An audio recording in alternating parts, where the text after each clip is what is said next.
नमस्कार, डेली 24 भारत देख रहे हैं आप। मैं हूं आपके साथ सुरभि राजपूत। बुलेटिन की शुरुआत करेंगे। बात करेंगे सबसे पहले अहम खबर की। हरियाणा में मनोहर लाल के इस्तीफे देने के बाद बीजेपी ने नायब सिंह सैनी को राज्य का नया मुख्यमंत्री बनाया है। नायब सैनी के सीएम बनने के साथ ही मंत्रिमंडल विस्तार को लेकर भी अब चर्चाएं तेज हो गई हैं। मिली जानकारी के मुताबिक आज हरियाणा सरकार का मंत्रिमंडल विस्तार हो सकता है। ये नायब मंत्रिमंडल का पहला कैबिनेट होगा जिसमें 6 से 7 मंत्री शपथ ले सकते हैं। नायब मंत्रिमंडल में कम से कम 2 निर्दलीय चेहरों को भी जगह मिल सकती है। शाम करीब 4 बजे कैबिनेट का विस्तार होगा। आपको बता दें कि नायब सैनी मुख्यमंत्री बनने के बाद पहली बार पंचकुला के नाड़ा साहिब गुरुद्वारा माथा टेकने के लिए पहुंचे थे और इस दौरान उन्होंने गुरुद्वारा में अरदास भी किया।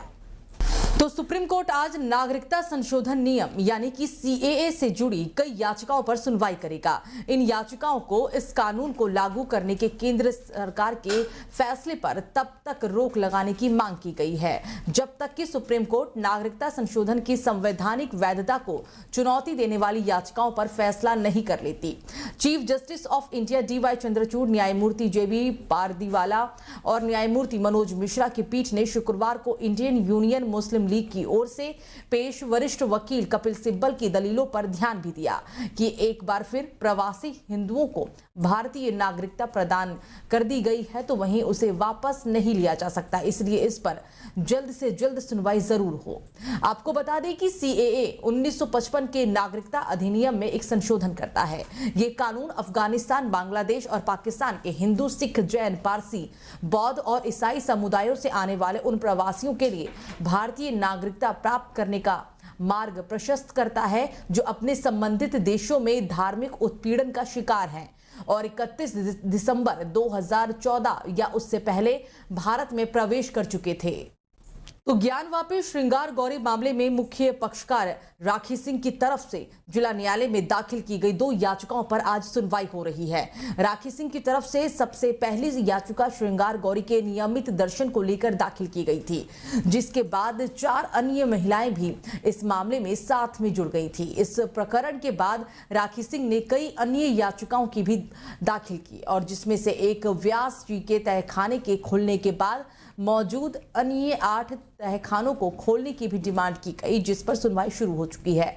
आज न्यायालय में इस मामले को लेकर सुनवाई होगी और इसके अतिरिक्त राखी सिंह की तरफ से ज्ञानवापी परिसर की छत पर मुस्लिम समाज को जाने से रोकने और वहां पर नमाज ना पढ़ने की याचिका भी दायर की गई। इसके पीछे वजह छत का कमजोर होना बताया गया है, जिस पर भी आज सुनवाई होगी।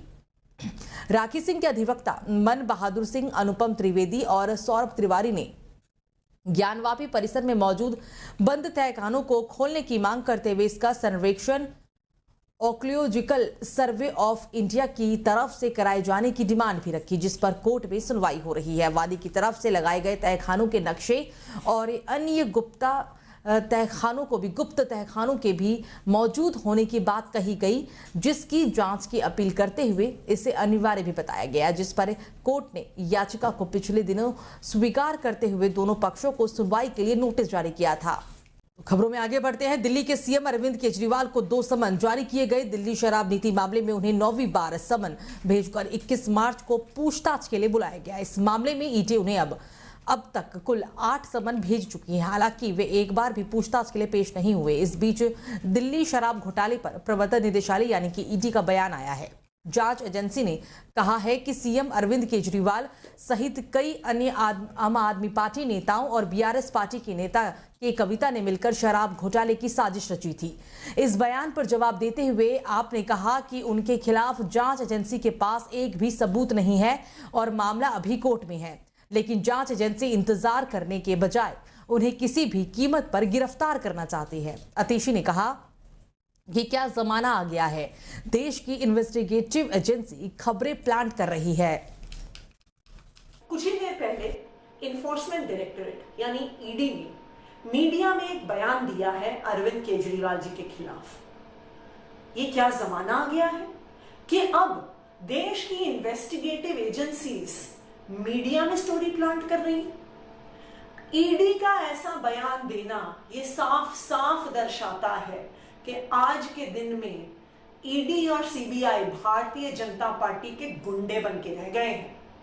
ED के पास अरविंद केजरीवाल के खिलाफ एक पैसे का सबूत नहीं है, फिर भी सबूत ना होने के बावजूद समन पे समन, समन पे समन, समन पे समन भेजे जा रहे हैं। खुद ईडी कोर्ट जाती है, कोर्ट जाके ये समन कानूनी है कि गैर कानूनी है। तो लोकसभा चुनाव में बस महज कुछ ही दिन बचे हैं। ऐसे में बीजेपी ने तैयारी भी तेज कर दी है। उत्तर पश्चिम लोकसभा से बीजेपी प्रत्याशी योगेंद्र चंदोलिया ने जीत के बाद अपने 100 दिन की वरीयता को बताया और साथ ही दिल्ली में विपक्ष को लेकर भी बयान दिया।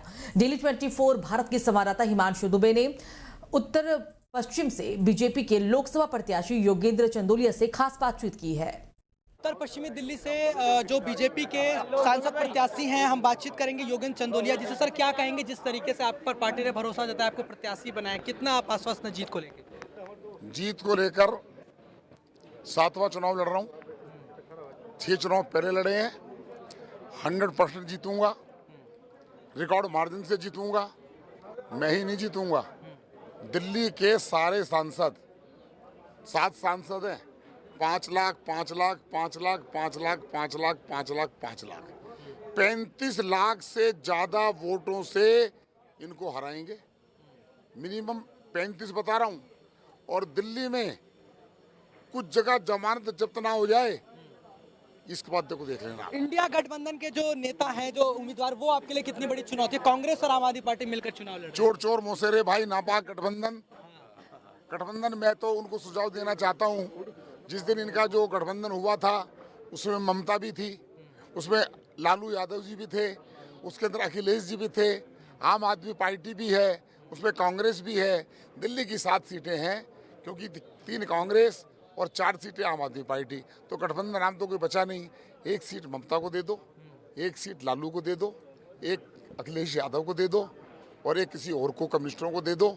7 सीट हो जाएंगी, सारे सबका पूरा वोट बैंक हो जाएगा।